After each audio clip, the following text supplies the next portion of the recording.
Just before I start the video, I am just going to say that no, I am not saying soloing Master Conquests are easy. Understandably, they're quite hard because you are trying to do a fireteam up and also under 20 power at the same time. At least I believe it's 20 power, feel free to correct me in the comments about that. But anyway, this is more about the case of I actually managed to do this in a single stream back to back, which was a bit of a bizarre occurrence. I basically expected to get stomped by these and I had dipped my toe into them before because I just wanted to see how they'd play and I didn't really try and actually beat them. But then something really weird happened, so what you're seeing at the minute is my Starfire build, and this is the build that I soloed the Fabled campaign with, so you'd expect this to be quite good. Ironically, no, it's not, because for this build there is one glaring problem, and that is these two weapons, Thunderlord and Luna's Howl, cannot be taken into the Conquests. And without those two weapons, it messes up the build in all shapes and manners because then all of a sudden I don't have Unstoppable and I don't have Overload. Hence why I use this build for literally everything. It can stun every champion and it just kicks out a ton of damage no matter what I do. Not to mention the restoration is a nice bonus as well. So imagine my surprise when I decided to throw a bit of an oddball and swap to my Arc build. So obviously I tweaked this a little bit to go into the Master Conquest, but this is how it's going to break the build down. So obviously we're running Stormcaller with Chaos Reach because why not? Chaos Reach is fun as hell. Healing Rift just for a bit of extra safety, Burst Glide because I like to move fast, Ball Lightning literally just because I like the Ball Lightning ability more than everything. I don't think it's really an issue if you want to use Chain Lightning. Pulse Grenades because I'm just favouring Pulse Grenades, feel free to use any other grenade. Ionic Sentry, this is important because you're going to want some kind of turret firepower and this is amazing for two things. Number one is that whenever you throw this out, whatever is nearby when it actually lands is going to be blinded, which also stuns unstoppable champions. And reason number two is that this thing just rips through ads without you being anywhere near it, which is always going to be handy to have. The other aspect is Electrostatic Mind, and that is literally just because if I defeat any targets with arc abilities or defeated a jolted or blinding targets, which will probably become quite a lot of with my arc turret, it will create an Ionic Trace, which is going to help me massively in terms of me becoming amplified, and also it gives me ability energy, which is very nice for pretty much anything I want to take on. For fragments, I'm using Spark of Resistance because it just reduces the damage when I've got more than 2 or 3 opponents around me, I think. This is actually unbelievably helpful, especially during some of the conquests where there are just swarms of enemies running at you. Spark of Irons because I want to get my hands on as many Ionic Traces as I possibly can for this build. Spark of Discharge, basically the same thing as Spark of Ions, but then there's the added bonus of collecting an Ionic Trace gives me a stack of Bolt Charge, which is absolutely fantastic for clearing out ads. Spark of Frequency, which is a bit of an odd pick, but the main reason for that is because it increases weapon reload speed and stability. This is incredible for SMGs. And as I mentioned, I'm using the Antidote, which I got quite a nice roll of, which was Rolling Storm and also Jolting Feedback. So not only am I building up Bolt Charges with kills with this, it is also spreading out and dealing damage to nearby enemies whenever I get a kill with this. And then its origin trait, Frame of Reference, gives it even more damage on final blows, so it basically becomes its own stacking weapon. Mint Retrograde as my primary, I think at this point is a no-brainer for just about anybody doing challenging content because it just is that good. I personally got Master of Arms and Beacon Rounds on mine. I'm sure there are better rolls out there, but I just like this roll the most. And I was running Finality's Augur as the exotic, and I cannot overstate how important this was. This weapon is probably the sole reason I was able to beat the Battleground one, and the reason for that is because you can fire a turret up into the sky, lock onto any enemy, and it will just rain hell down on them. As you can imagine, during the boss phase, where I've got to try and stay on my toes and stay out of sight, this is incredibly helpful. And funnily enough, I didn't actually unlock the Catalyst, so that is another thing that you can consider as well. Exotic armor-wise, Geomax stabilizers, that should literally be a no-brainer. Extends Chaos Reach when a damaged target, and also collecting Ionic Traces grants you energy for Chaos Reach, which is perfect. Not to mention when you sprint with Bolt Charge on, you actually get stacks over time as well, which is also amazing. Total stat spread, I'm basically just trying to focus heavy on super damage because if you can keep popping Chaos Reaches left, right, and center, you'll just clear out the entire field every single time. Not to mention, it is very important that you are able to use this over and over again at the boss at the end because they are super tanky. Every other stat is pretty much irrelevant, but I would say you might want to lean more into the melee and the grenade just as a preference. The only reason for that is so you can actually have some more utility to take down ads rather than just relying on your weapons all the time. Going through the mods quickly, if anybody's interested in copying me mod for mod, which to be honest you might as well tailor it for yourself. But as you can see from the build, it isn't exactly optimized. There is a lot of changes I could make that would make it better, but overall, this handled itself pretty well. The damage resist was really good when I was near clusters of enemies, and also Chaos Reach just basically erased the field whenever I needed it. So obviously, when it comes to the barriers, we have Anti-Barrier Scout, because that's what Mint Retrograde is going to be riding on. Unstoppable is irrelevant, because we were going to be using blinding turrets for them, but there isn't actually any in the Master Conquests. And then of course, Overload Rapid Fire, which is for SMGs and auto rifles, because that's what we're going to be using to override Overload champions. The only perks that are really going to be benefiting the Arc build is going to be things like Refresh Threads, which basically just give us even more energy when we get an Ionic Trace. Elemental Coalescence, which again gives us a greater chance to actually make an Ionic Trace.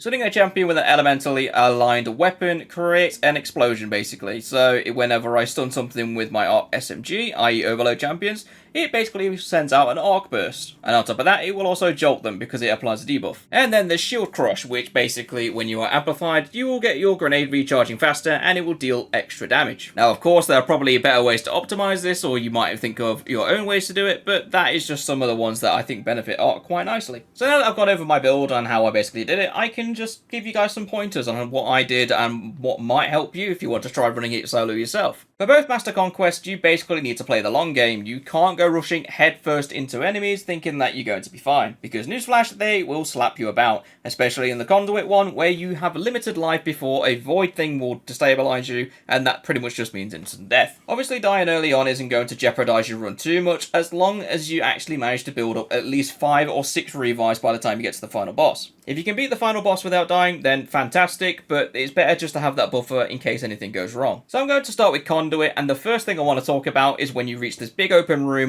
where the Vex and the Cabal are openly fighting one another. Needless to say, you should be prioritizing champions, especially the barrier champion that's right at the top on the ledge, because he will become a nightmare if you don't take him out early on. Apart from that, just play space, make sure you're stepping back onto the ramp as and when you need to, and not charging out into the big open platform. When you've managed to take out all the Vex on that platform, and you can only see Cabal on the back ramp, by all means, run out and try and take down all the Cabal. Just be aware, there is an anti-barrier up at the top, which you will need to stun and obviously get rid of quickly. The alternative to that strategy is that you can leave the barrier till last if you are trying to deal with the ads one by one. Just make sure you stay out of the way of the anti-barrier, because his missiles will mess you up. After you've taken care of all the Cabal, loads of Vex will spawn at the bottom, but I would advise you do not use your super just yet. And if you don't have your super yet, I would strongly advise that you charge it up very fast. And the reason I'm advising that is because after a bit of time and killing a couple of ads, a Wyvern will spawn, and this will be a boss Wyvern. And when you see this boss Wyvern, that is your cue to waste your super and just burn it into the ground. Because if you let that Wyvern run around, it will kill you in 1 or 2 hits and just completely burn through your revives. Not to mention, you'll lose quite a bit of time if you're just using weapons to deal with it, which means you might not be able to get revives later on if you need them. But after the Wyvern's dead, just do cleanup duty with the rest of the ads and push on. In the long chamber bit that comes up, just deal with the Harpies first and stay out the sights of the Pantheon until you can safely take them out. And now for the quote-unquote fun bit. So, this is where things are going to get extremely dicey. You have to hack the Confluence and basically deal with waves of ads. However, I did manage to discover a little area you can hide in, which is just behind the Conflux itself. Providing that no Harpy or Champion steps on the plate next to the Conflux, it would actually continue to tick because you are still in range of the actual Conflux itself, and literally no enemy can hit you unless it's got AoE. The reason I say unless it's got AoE is because obviously Hydra spawn in this zone, and they can be a bit of a nightmare to deal with. So if you are running Warlock and you're following my build like I described, you're going to be wanting to drop your Rift every time that you're engaging in a longer firefight with more than 2 or 3 enemies. And something just to bear in mind, if you die at this point or your ghost gets interrupted, it does not reset the progress. So if you ever see your ghost get interrupted, don't think it's a mad rush to try and get it solved. You can basically wait as long as you need to. Only other points for this area, make sure you are always throwing out your arc turret when you have it available, mostly around the center Conflux, because that's where enemies will just naturally draw themselves to. And whenever you get into a tight spot or you think you're about to die, feel free to use your super. I would also recommend you use your super whenever you see a Hydra spawn in, because that would mean there's a second Hydra that spawns behind you as well. And if you can get both of them with 1 Chaos Reach, that is fantastic, but you might be unlucky like me, and one might have a Battlefield promotion for some crazy reason. And now you have the final boss, the Radial Overseer. So in case you haven't ran the fire team up, the entire purpose of the fight is you need to kill the 2 enemies on the plates on the left and the right side of the room, and when the corresponding enemy is dead, the plate can be stood on to then charge it up. When both plates are charged up, you basically have 3 cubes at the back of the room that you just need to shoot. After you've done that, it will trigger DPS, and the boss will warp into the front of the room where he can be damageable. Now this room is extremely awkward because there isn't really a constant safe space, but there are 2 safe spaces you can utilize when the boss is in DPS. The corner of the room where I'm standing right now on screen is basically one of the safe spots. The other one is on the other side of the room. What is very important when you try to do this is you take out the 3 Minotaurs that spawn on your side first, because if you don't, all 3 will charge you and turn you into a slushy. After you've done that, this is where Finality's Auger really earns its money, because you can just launch a turret up into the sky, jump up a little bit over the plant pot to see the boss, and target it with Finality's Auger. As soon as you've done that, you can jump up a little bit more again and unleash a Chaos Reach. So you are now doing damage with Finality's Augur and Chaos Reach, which you should be able to get about 33% of the boss's health in. Now, if you want to be even more risky, you can think about throwing out an Arc Turret or even using the Mint Retrograde to burn down more of its health. But this is where I will emphasize that you be patient and play your life as opposed to try and rush down the boss's health. But as you can see with me, I just basically burned out the last bit of his health with Mint Retrograde because I saw it had so little left that it would have been a bit foolish if I didn't try it. Moving on to the inverted Spire Master Conquest. This one is actually debatably easier. So I was using the exact same build that I used for the other one because, like I said, I did these back to back. And the first thing I can give advice for is the Conduit that you need to start with the 4 cubes at the very beginning of the map. The idea for this is that you use your super to take down both Hydras if you can, and if you can get any Minotaurs as well, that's an extra bonus. But apart from that, you need to be jumping from block to block to try and stay out of the enemy's fire. Or if you really want to, you can jump all the way back to the shore where only the Harpies at the very top can touch you,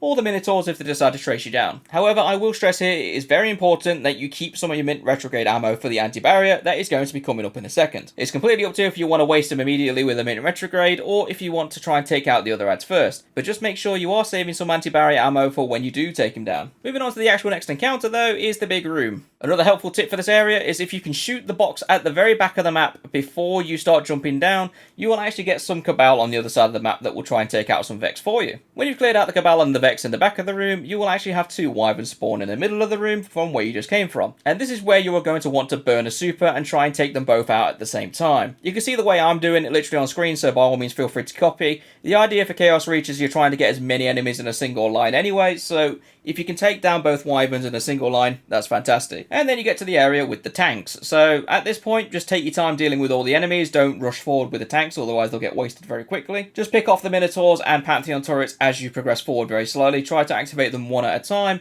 so you don't get bombarded later down the line either. And when the 2 Wyverns drop down, just basically play chicken with them. I know that's very ironic to say that, but that is basically what I did with this one, and it worked out. Basically, just try and remember how you played Heavy Metal, where you were ducking in and out of cover all the time, and you'll be fine. Now, for the 3 plates that you need to capture, I would actually advise you break the crystals on the first 2 rooms straight away, because again, this will make the Cabal run out into the Vex, which basically starts a little bit of a turf war between them, and it will make your job a lot easier in a little bit. Now, it's completely up to you if you want to go for the left or the right plate first. I went right and then left, but I don't think it really matters. The main point here is you want to be dropping a rift on the plate if you can, and also targeting supplicants first when they come out. It is also important to note that an Overload champion will spawn on each of these plates, so make sure you stun them as soon as they appear and you'll be absolutely fine. And again, don't be afraid to burn your supers on these plates because you should be getting it back pretty quickly. On the final plate, just take care of the Cabal and then you are going to have 2 Hydra spawn, which again, if you have your super, just burn your super and try and take out both of them in the same time if you can. If not, I'd recommend using Finality's Augur as a turret to spawn one into the sky and just rain hell down on them. And then on top of that, if you want to do even more damage, just use the Mint Retrograde and it will absolutely burn through their health bars like it is nothing. Next bit is the big circle area, which used to be a capture point, but now it's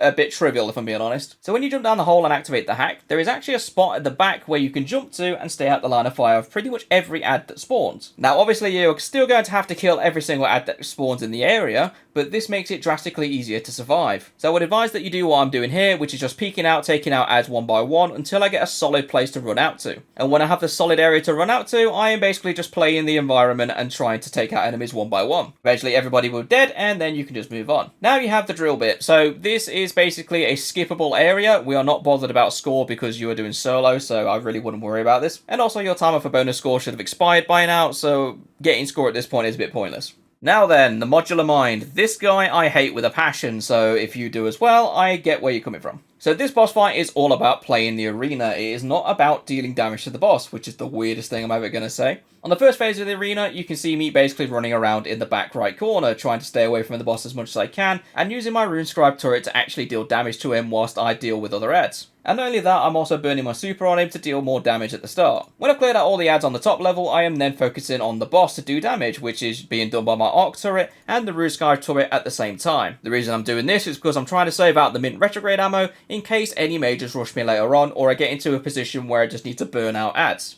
On the second platform, it is very important that you stay off the main floor. Whether this is on one of the tiny little platforms like I'm standing on right now, or one of the circular platforms, just make sure you are not on the base ground, because the boss will do his heat attack and it will burn through your life very fast. Again, prioritize ads as they spawn in here, because they will be the ones that kill you, not the boss. And on this floor, I would actually encourage that you use your super to burn down the ads first before doing damage to the boss. The main reason for that is because this is a much smaller arena, so it is going to be a lot more hectic if you have more enemies shooting at you. Finally, we are reaching the bottom floor. Now, this is where you must play the arena as much as possible. Yes, it is a much bigger area compared to the others, but there is one key area you need to keep in mind, and it is this area where I am now basically kiting the boss around a single rock. Yes, I jumped forward on the DPS a little bit, but let me explain. This space in particular gives you cover from more or less every direction depending on where you're standing. And as you can see, I can literally just kite the boss round and round and regen my health if I need to. Whether this buys you vital time to actually recover your health or get that last bit of your super that you're missing, this is an incredibly good spot to memorize. And when it comes to dealing with the general riffraff of ads, it is also a very good hiding spot to take them all down from. But going back to when the boss has its head still, you are just going to want to hide behind pillars and stay out the line of fire of the boss as a priority. Your focus should be targeting ads here, not for the score obviously, but for the fact of they are the only ones who can get onto the arena platform and cause a lot of trouble for you. And hopefully you'll end up in my situation where the boss has just enough health that you can just use a chaos reach and burn through the last of it. And that was me beating both of the conquests solo back to back, so it can be done. And you don't have to be an incredibly good player to do it. It takes a lot of tenacity and know-how of how the maps work, and you'll pretty much be set from there. So if this video helps you actually solo this yourself, then by all means let me know in the comments below. I would love to hear about it. And if you have any questions on how I actually cleared these, feel free to ask in the comments as well. I'll be happy to answer any questions that might help you do it yourself. But for now, remember to leave a like down below, and I shall see you all in the next video.